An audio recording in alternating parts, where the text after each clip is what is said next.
Welcome to Revelation Unraveled. I'm your host, William Tapley, also known as the third eagle of the apocalypse and the co-prophet of the end times. This is part 5 in my series on St. Matthew's Olivet Discourse, where Jesus talks about the end times to his apostles. That is chapters 24 and 25 of St. Matthew. In my earlier videos, I talked about Jesus' second coming at the rapture, where he takes the raptured Protestants to the marriage supper of the Lamb in heaven, which he refers to 8 times in the Olivet Discourse, including the parable of the 5 wise and 5 foolish virgins. And I talked about our Lord's third coming at Armageddon, when he comes in power and majesty and glory.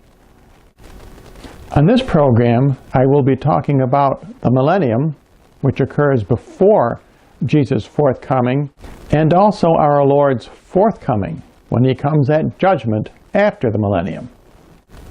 Now let's take a look at verse 14 from chapter 25 of St. Matthew, where Jesus prophesies in the parable of the talents. This is a parable of the millennium. Jesus says that the kingdom of heaven is like a man traveling into a far country. Now, the man in this parable is, of course, Jesus himself, and the far country is heaven, who called his servants and delivered to them his goods. And in verse 15, and to one he gave 5 talents, and to another 2, and to another 1.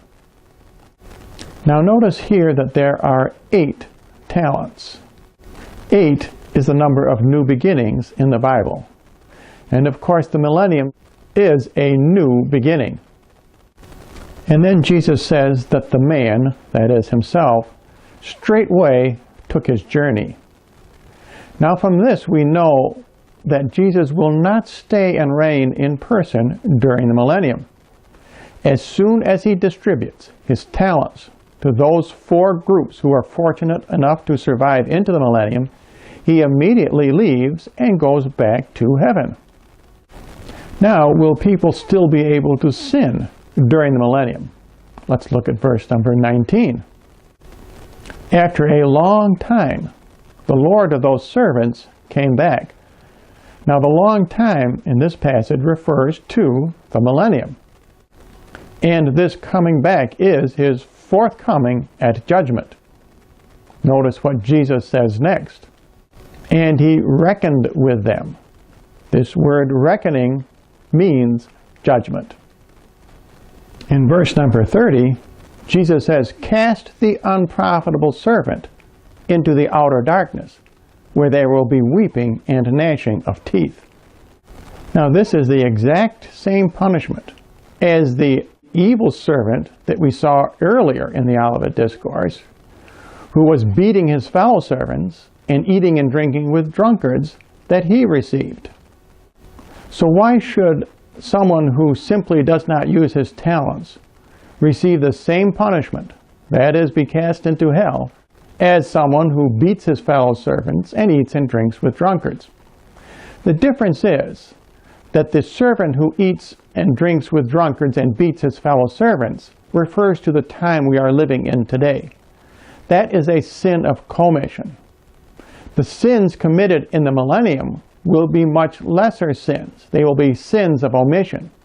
But because these are special people who survive into the millennium, more will be expected of them. Consequently, their punishment is the exact same as the evil servant before the millennium. Following the parable of the talents in the Olivet Discourse, Jesus continues in verses 31 through 46 to describe his last coming at judgment. When the Son of Man shall come in his glory. Now this is the 12th time Jesus has used the word coming in the Olivet Discourse. He used the word coming twice to describe his third coming at Armageddon. He used the word coming 8 times to describe his coming at the rapture. And now, this is his second time, he uses the word coming to describe his last coming and fourth coming at judgment. And Jesus continues, and all the angels are with him. Then shall he sit upon the throne of his glory. Jesus' third and fourth comings at Armageddon and judgment are full of power and glory, whereas his second coming at the rapture is private and personal. Now, what criteria does Jesus use to separate the sheep from the goats?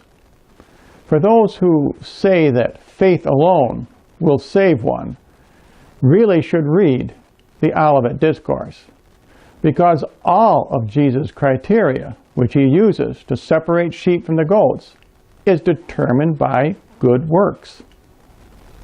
In verse 35, Jesus says, "For I was hungry, and you gave me meat, thirsty, and you gave me drink.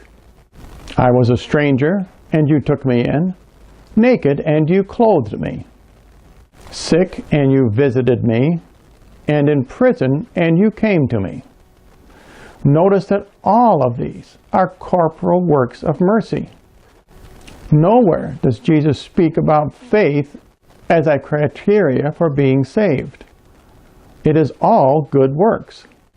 Another fascinating aspect of our Lord's criteria is that he mentions 6 conditions which concern him: hunger, thirst, nakedness, in prison, sick, and being a stranger. But I thought that 6 was an evil number. Well, it's interesting that 6, the number 6, is going to be rehabilitated after the judgment. Notice that Jesus uses these terms, naked, hungry, sick, in prison, thirsty, and so on, 4 times. Therefore, this is not 666, but rather 6666. 4, of course, is an end times number. And in the end, that is after judgment, even 6 will be a good number again. 6 will be rehabilitated. And there will be no evil in heaven, not even an evil number.